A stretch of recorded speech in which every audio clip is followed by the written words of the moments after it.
ህወሓት በትግራይ አጎራባች ክልሎች አፋርና አማራ ክልል ጦርነት መክፈቱ ተገለጸ። ከስፍራው የደረሱንን መረጃዎች በቆይታችን በዝርዝር እናቀርባለን። የትግራይ ወጣቶች ለሱዳን ጦር እየተሸጡ ነው ሲሉ ጠቅላይ ሚኒስትር አብይ አህመድ ተናገሩ። የ2018 ዓ.ም የመጨረሻው የፓርላማ ጉባኤ በቆይታችን ይዳሰሳል።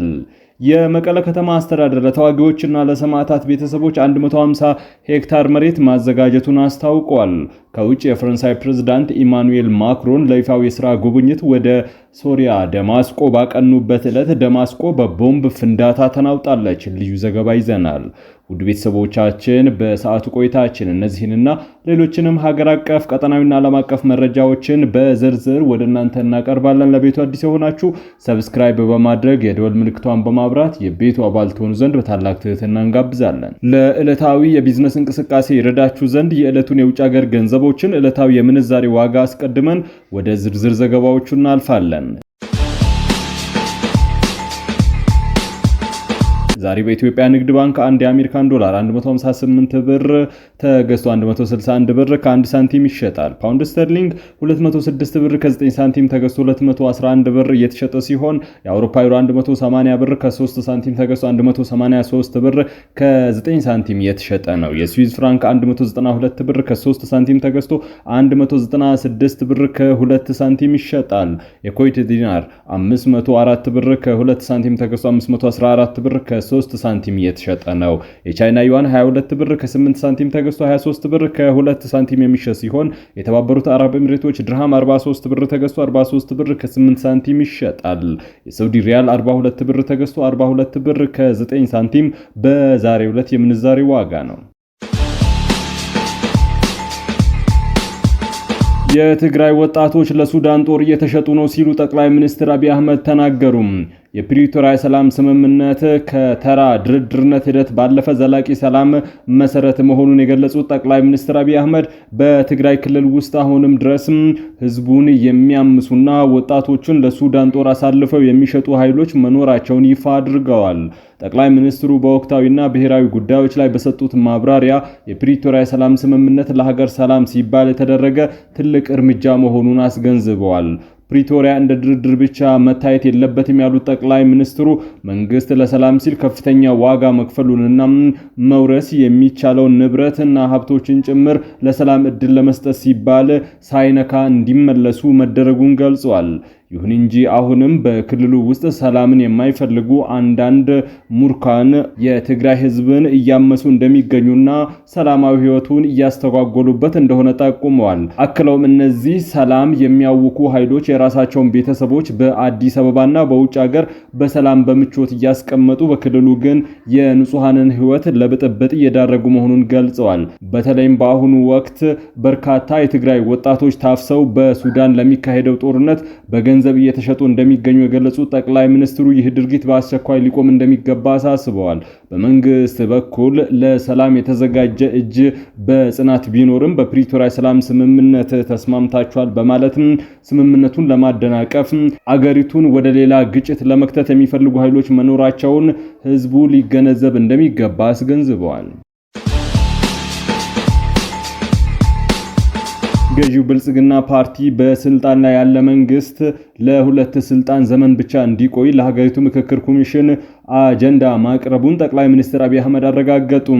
ጠቅላይ ሚኒስትሩ በቀጣዩ የመንግስት ምስረታ ወቅትም በዓለ ሲመት ክብረ በዓል እንደማይኖር ገልጸዋል።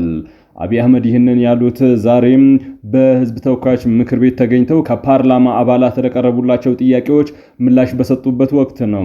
በዚህ የፓርላማ ስብሰባ ከተነሱ ጉዳዮች መካከል ጠቅላይ ሚኒስትሩ በፕሬዝዳንትነት የሚመሩት ብልጽግና ፓርቲ ምርጫውን በተመለከተ ያሳለፈው ውሳኔና በሀገራዊ ምክክር ላይ ያቀረባቸው አጀንዳዎች ይገኙበታል። ከአንድ ሳምንት በኋላ መካሄድ በሚጀምረው ሀገር አቀፍ የምክክር ጉባኤ ላይ ብልጽግና ፓርቲ ለውይይት ካቀረባቸው አጀንዳዎች መካከል የስልጣን ገደብ አንዱ መሆኑን ጠቅላይ ጠቅላይ ሚኒስትሩ ተናግረዋል። ፓርቲው በስልጣን ላይ ያለ መንግስት በዚህ ለሁለት ስልጣን ዘመን ብቻ መቆየት አለበት የሚል አጀንዳ ማቅረቡን የገለጹት አብይ አህመድም ይህ በአፍሪካ አህጉር ያልተለመደ እንደሆነ አመላክተዋል። በአፍሪካ ደረጃ ህገ መንግስት አሻሽለው እድሜ ሲያራዝሙ እንጂ ያልተገደበ እድሜ እንዲኖራቸው እድሜ ሲገድቡ ሰምተን አናውቅም ሲሉ ጠቅላይ ሚኒስትሩ ተደምጠዋል። አሁን በስራ ላይ ባለው የፌዴሪ ህገ መንግስት ጠቅላይ ሚኒስትሩ የስልጣን ገደብ በግልጽ አልተቀመጠም። የመቀለ ከተማ አስተዳደር ለተዋጊዎችና ለሰማዕታት ቤተሰቦች 150 ሄክታር መሬት ማዘጋጀቱን አስታወቀም። የከተማ አስተዳደሩ ለቀድሞ ተዋጊዎች ለሰማዕታት ቤተሰቦች የሚሆን ሰፊ የመሬት አቅርቦት ማዘጋጀቱን ባስታወቀበት በአሁኑ ወቅት የትግራይ እናቶች ጦርነት አንፈልግም በማለት ለመላው የኢትዮጵያ ህዝብ የድረሱልን ጥያቄ እያቀረቡ ነው። የመቀለ ከተማ አስተዳደር በቅርቡ እንዳስታወቀው የህብረተሰቡ ክፍሎች በኢኮኖሚ መልሶ ለማቋቋም በማሰብ ለሰማዕታት ቤተሰቦችና ተዋጊዎች በልዩ ሁኔታ የሚከፋፈል 150 ሄክታር መመደቡን አስታውቋል። ከዚህ በተጨማሪ 11000 የሚሆኑ የቀድሞ ተዋጊዎችን የኢኮኖሚ ተጠቃሚነት ያረጋግጣል የተባለ የገበያ ማዕከል ግንባታም በጨረታ መተላለፉን አስተዳደሩ አክሎ አስታውቋል። ይህ የመሬት ድልድል ዝግጅት ይፋ በተደረገበት በአሁኑ ጊዜ በክልሉ ዳግም ግጭት ሊቀሰቀስ ይችላል የሚል ከፍተኛ ስጋት ያደረባቸው ትግራይ እናቶች ድምጻቸውን እያሰሙ ይገኛሉ። እናቶቹ ጦርነት አንፈልግም በቃ በማለት ሰላም እንዲሰፍን ዳግም የለየለት ጦርነት እንዳይገባም የድረሱልን ጥሪያቸውን ለመላው የኢትዮጵያ ህዝብ እያቀረቡ መሆኑ ታውቋል። የትኛውም አይነት የፖለቲካም ሆነ የሐሳብ ልዩነት ቢኖር በሰላማዊ ውይይት መንገድ ብቻ እንዲፈታ ማህበረሰቡ ከዳግም ጦርነት መዘዝ መፈናቀል እንዲጠበቅ አጥብቆ እየጠየቀ ይገኛል። ህወሓት በትግራይ አጎራባች የአማራና አፋር ክልል አዋሳኝ አካባቢዎች የከባድ መሳሪያ ድብደባ መፈጸሙ አደገኛ ስጋትን ፈጥሯል። ከቅርብ ቀናት ወዲህ በትግራይ ክልል ውስጥ የሚንቀሳቀሱ የህዝባዊ ወያኔ ሓርነት ትግራይ ህወሓት ታጣቂዎች እጅግ ሰፊና ከፍተኛ ደረጃ ያለው የጦርነት ዝግጅት እያደረጉ መሆኑን የሚያመላክቱ መረጃዎች እየወጡ ነው። የክልሉ ዋና ከተማ መቀለን ጨምሮ በሁሉም የትግራይ ክልል ዞኖችና ወረዳዎች መጠነ ሰፊ የግዳጅ ወታደራዊ ምልመላም በከፍተኛ ሁኔታ ተጠናክሮ መቀጠሉ ታውቋል። ይህ ግዳጅ ምልመላ ዘመቻ በተለይም ወጣቶችን፣ የቀድሞ ተዋጊዎችንና የሲቪል ማህበረሰቡን ክፍሎችን ያካተተ ሲሆን ፈቃደኛ ያልሆኑ ወገኖች ላይ ልዩ አስተዳደራዊና ክልላዊ ጫናዎች የተደረጉባቸው እንደሚገኙ ከስፍራው የሚወጡ ሪፖርቶች ያመላከቱ ነው። ይህ አይነቱ መጠነ ሰፊ የወታደራዊ ኃይል ግንባታና የማሰባሰብ ሂደት ክልሉ ዳግም ወደ ለየለት አውዳሚ የሰላም መታወክና የጦርነት አዙሪት ውስጥ እየገባ መሆኑን የሚያሳይ ተደርጎ ተወስዷል።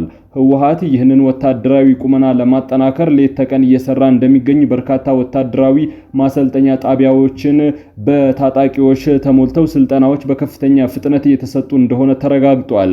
ይህ የጦርነት ዝግጅትን ተከትሎ የህወሓት ታጣቂዎች በአጎራባች ክልሎች ላይ ትንኮሳና ጥቃቶችን መፈጸም መጀመራቸውም ተዘግቧል። በተለይም ከአማራ ክልልና ከአፋር ክልል ጋር በሚዋሰኑባቸው ስልታዊ የወሰን አካባቢዎች ላይ በከባድ መሳሪያ የታገዘ ተደጋጋሚ ጥቃቶችን ፈጽመዋል። ታጣቂዎች ወደ አማራ ክልል ሰሜናዊ ምስራቅ አዋሳኝ ዞኖች እንዲሁም ወደ አፋር ክልል የምዕራብ ድንበር አካባቢ በመተኮስ በአካባቢው የነበረውን አንጻራዊ መረጋጋት አደጋ ላይ ጥለውታል።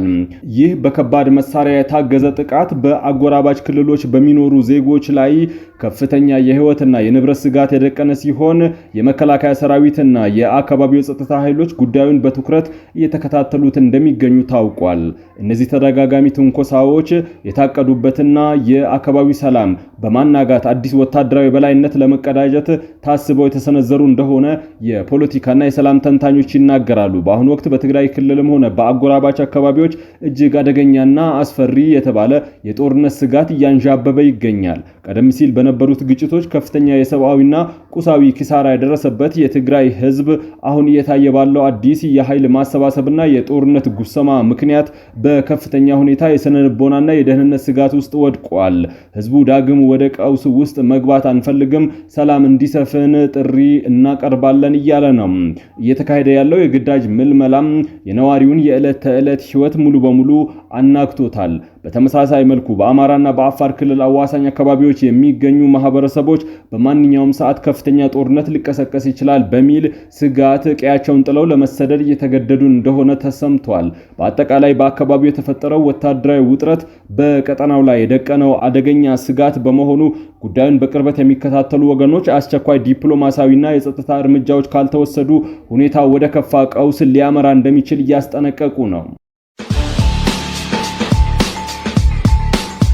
ወደ ውጭ ዘገባችን እናልፋለን። በሶሪያ ዋና ከተማ ደማስቆ ማክሰኞ ዕለት 2 ፍንዳታዎች የተሰሙ ሲሆን ይህ የሆነው የፈረንሳዩ ፕሬዝዳንት ኢማኑኤል ማክሮን ከሶሪያው ፕሬዝዳንት አህመድ አልሻራዊ በህዝብ ቤተ መንግስት ወይም ፒፕል ኦፍ ፓላስ ለመገኘት በመጓዝ ላይ በነበሩበት ወቅት ነው። በፈረንሳዩ ፕሬዝዳንት ጉብኝቱ ወቅት በተከሰተው በዚህ ፍንዳታ 4 የፖሊስ አባላትን ጨምሮ 18 ሰዎች መቁሰላቸውን የሶሪያ መንግስት መገናኛ ብዙሃን ዘግበዋል።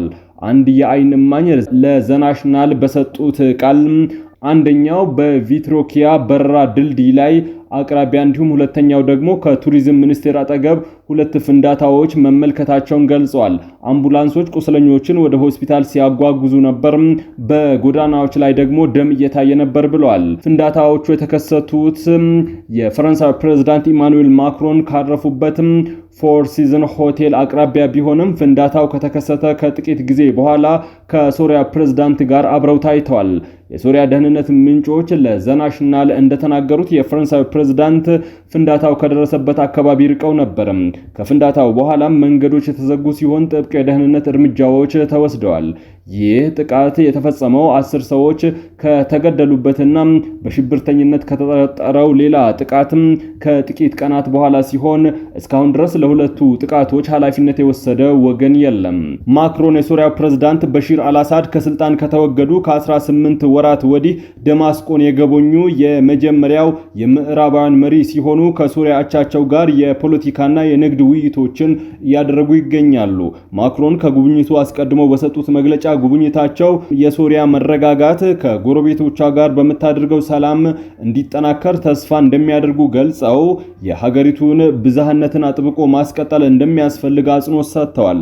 ባለፈው ዓመት በባህር ዳርቻና በደቡብ ሶሪያ አካባቢዎች በተካሄዱ 2 የመንግስት ዘመቻዎች ሳቢያ በሺዎች የሚቆጠሩ የሀገሪቱ አልዊትና የድሩዝ አናሳ ማህበረሰብ አባላት መገደላቸው ይታወሳል። ውድ ቤተሰቦቻችን ለሰዓቱ የመራረጥናቸው ዘገባዎች በዚህ ያብቅተዋል። መረጃን ከጥበብ ስለተከታተላችሁ ከልብ አመስግነን ተሰናበትን።